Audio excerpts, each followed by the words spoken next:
सरस्वती शिशु मंदिर से ज़किया बतूल जो कि चतुर्थ क्लास से हैं और प्रतियोगिता जीत के आई है भाषण में और संस्कृत शिकारपुर जा रहे हैं क्षेत्रीय भाषा में प्रतियोगिता में भाग लेने, जो कि वहां प्रथम आए थे और हम समझते हैं, उम्मीद भी करेंगे कि इस बार उन्हें वो प्रथम हो गया वहां से आए, जिससे कि हमारे क्षेत्र, हमारे जनपद, हमारे उत्तर प्रदेश, हमारे देश का नाम भी रोशन करें। मैं बात भी कराऊंगा आपकी ज़किया से, शायद आप भी मेरे चैनल को देखते रहेंगे, ऐसी है ज़किया, क्योंकि अब मैं उन्हीं से बात कराने जा रहा हूँ आपकी।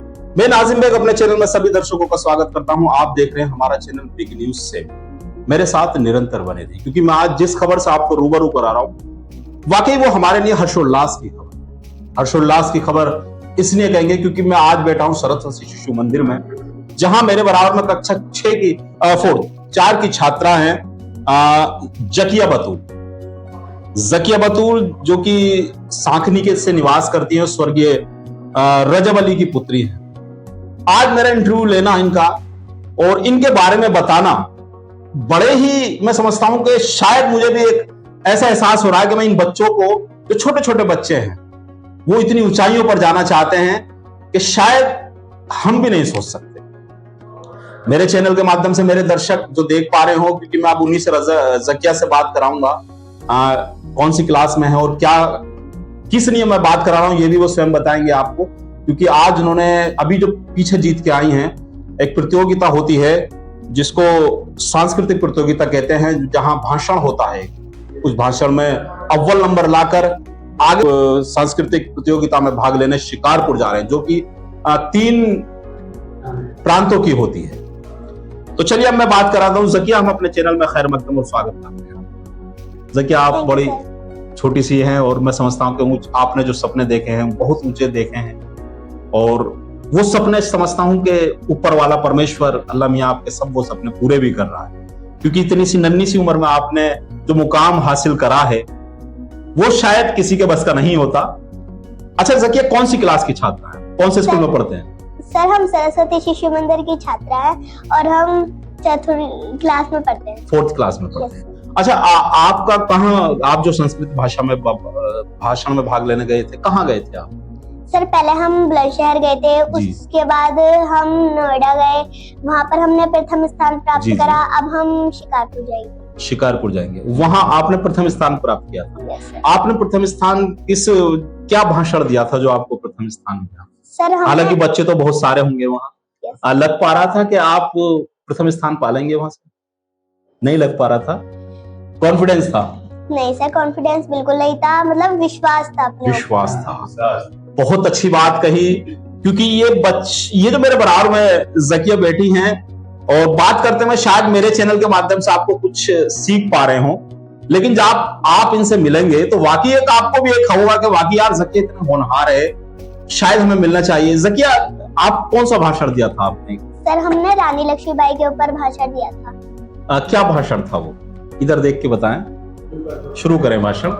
सर, मतलब स्टार्ट से बोल दें? हाँ, बोलिए बोलिए। सर, हमने शुरुआत से ऐसे करी, ज़किया चतुर्थ जहांगीराबाद। जी। Sir, with action. जी, बोलिए सब बोलिए आप। चमक उठी सन 57 में, वह तलवार पुरानी थी, खूब लड़ी मर्दानी, वह तो झांसी वाली रानी। मेरी इन पंक्तियों से आप समझ गए होंगे कि मैं आपको एक ऐतिहासिक कथा सुनाने वाली हूँ। रानी लक्ष्मीबाई के नाम से अंग्रेज थर थर कांपते थे। साल 1857 क्रांति में रानी लक्ष्मीबाई ने जड़ें हिला दी थी। युद्ध के दौरान सैकड़ों की संख्या में अंग्रेजी सेना रानी लक्ष्मीबाई को जिंदा नहीं पकड़ पाई थी। रानी लक्ष्मीबाई ने अपने अंतिम शब्दों में कहा कि मेरा शरीर तक अंग्रेजों को नहीं मिलना चाहिए। तारीख थी 18 जून 1858। झांसी की रानी लक्ष्मीबाई को अंग्रेजों ने चारों तरफ से घेर लिया था, लेकिन रानी लक्ष्मीबाई ने भी अंग्रेजों को मुंह तोड़ जवाब दिया।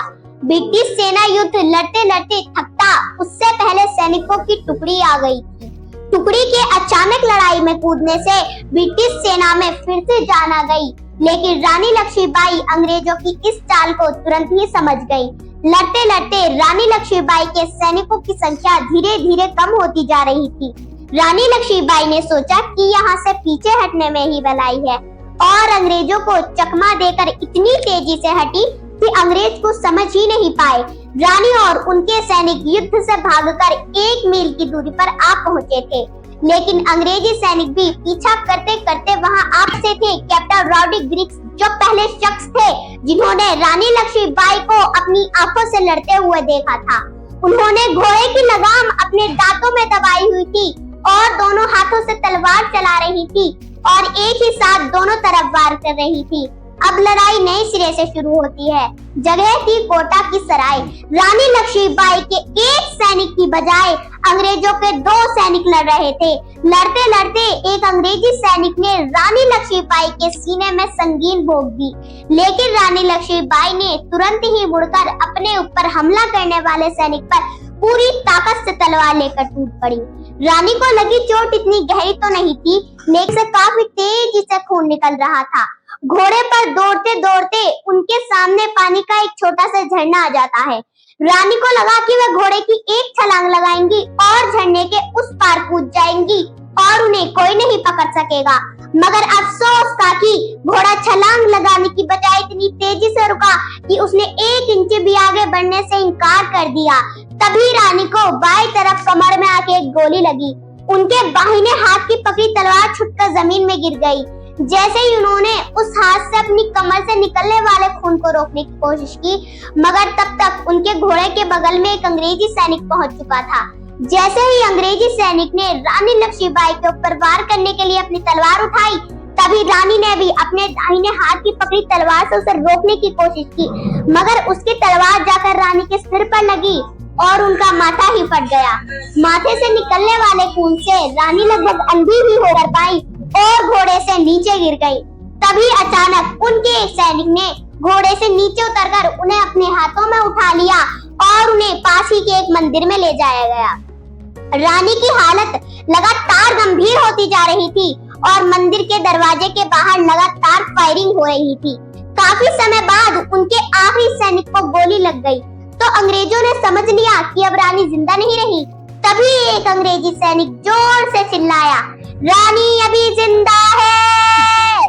अंग्रेजों से लड़ते लड़ते रानी इतनी घायल हो चुकी थी कि उनकी एक आंख चोट के कारण थी और एक आंख उन्होंने बड़ी ही मुश्किल से खोली।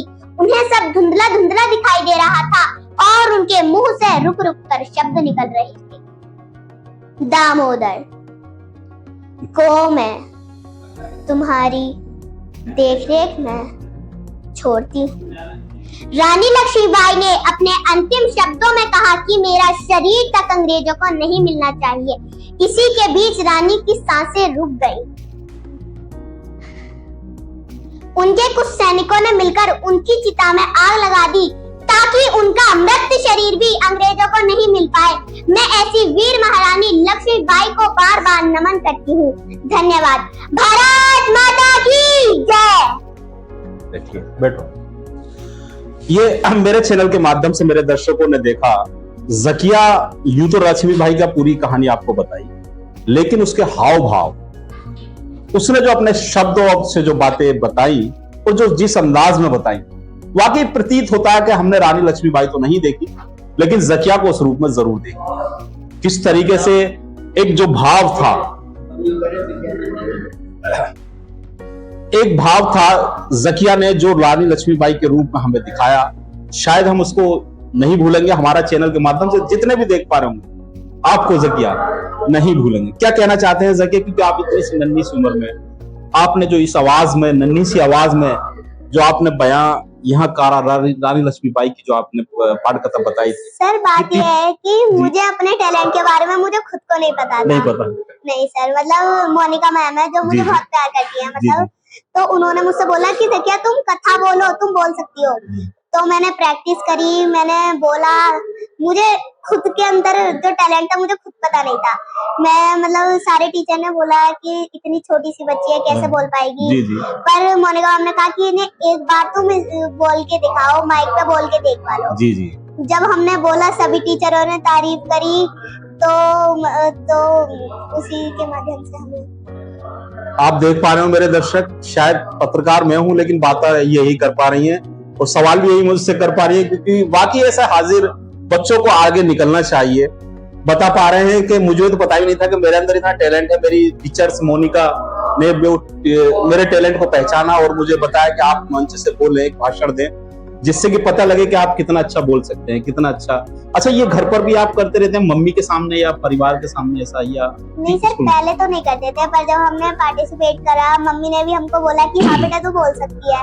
तो घर पे जब बोल के दिखाया, मम्मी ने कहा अच्छा है तू बोल सकती है, तो मतलब सभी ने मुझे हौसला दिया। तो इसके अलावा भी कुछ और बातें करते रहते हैं मम्मी से, या ये इस पार्टी पे बात की थी कि मम्मी को ऐसे कोई सब्जेक्ट बताते रहते हैं, कोई घर के माध्यम से हो, फैमिली में हो, कुछ और बातों पर डिस्कस चलता रहता हो, आप उनमें हाजिर जवाब हो? सर घर पे भी अच्छी, मतलब सब मुझे शांत नहीं रहते ना घर पर?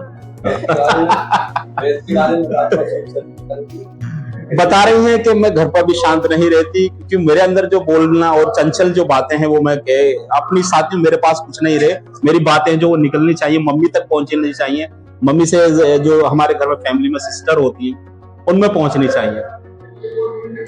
और कुछ कहना चाहती हैं हमारे दर्शकों, नन्हे दर्शकों से जो अभी 4th क्लास में है, 4th में क्लास में है? सर मैं यही कहना चाहती हूँ कि सब मेहनत करो, जो उन्हें नहीं पता है वो उसकी कोशिश करो, कोशिश करने से हर चीज होती है सर। अच्छा, जैसे आपको घर में, परिवार में कौन मोटिवेशन करता रहता है, कौन आपको इस तरीके की बातें बताता रहता है कि जो? सर वो तो एक ही होती है, मम्मी। मम्मी क्या नाम है mummy? Sir Rubina. Mummy Rubina शायद मेरी आवाज को सुन पा रहे हो, मेरे चैनल को भी सुन पा रहे हो, तो वाकई बेटी आपकी ऐसी काबिलियत बेटी है कि शायद हमारे कॉलेज का, हमारे स्कूल का और हमारे जनपद, हमारे उत्तर प्रदेश, हमारे देश का नाम आगे रोशन करने वाली है। जकिया बतूल जो कि सांखनी से निवास करते हैं, और आज मुझे वाकई बड़ा अच्छा लगा जकिया आपसे बात करते हैं। मैं चाहूंगा कि एक बार आप जब जीत के आए शिकारपुर से, एक बार मैं और आपसे बात करूं, तो जकिया जीत कर आएंगी ना? सर यही तो बात है, मतलब अपने ऊपर ज्यादा कॉन्फिडेंट तो नहीं रखना चाहिए, विश्वास। हाँ सर, मतलब ज्यादा कॉन्फिडेंट नहीं रखना चाहिए। बहुत अच्छी बात कही, क्योंकि बातें इतनी अच्छी हैं कि शायद मेरा भी मन नहीं कर रहा इंटरव्यू को मैं अंत करूं, लेकिन समय सीमा का बाधित है, क्योंकि इंटरव्यू अंत भी करना पड़ेगा। हम चाहेंगे जकिया बतूल को मेरे कमेंट्स बॉक्स में जरूर करें, जिससे कि मैं एक बार पुनः आपको जकिया बतूल से मिला सकूं, जब वो क्षेत्रीय प्रतियोगिता को जीतकर पुनः एक बार कॉलेज में आए और जिनका उनका एक बार पुनः स्वागत हो। जकिया चलते हैं, तो अब फिर मिलेंगे जब आप जीत कर आएंगी इंशाल्लाह। और कॉलेज के जो प्रिंसिपल सर हैं, आप क्या कहना चाहते हैं बलवीर जी को? सर हम तो यही कहना चाहेंगे कि जो हमारे सारे टीचर हैं, प्रिंसिपल सर हैं, उनकी आदत बहुत अच्छी है, किसी से रूड बात नहीं करते, हर मतलब बहुत अच्छी तरीके से बात करते हैं, उनका व्यवहार भी बहुत अच्छा है। ये बहुत अच्छी बात कही, मैं तो केवल प्रधानाचार्य जी को कह रहा था, इन्होंने सारे टीचर्स को कह दिया। ये अच्छी बात है, ये अच्छे संस्कार हैं, ये अच्छे कॉलेज के मैं समझता हूँ मैनर्स हैं, जो सारी चीजें उनको सिखाया जाता है कि अपने बारे में नहीं, सबके बारे में बात करनी है। जकिया सबके बारे में बात कर पा रही है। तो चलिए, हम चाहते हैं कि आप हमारे चैनल को इसी तरीके से देखते रहें। नमस्कार एंड खुदा हाफिज।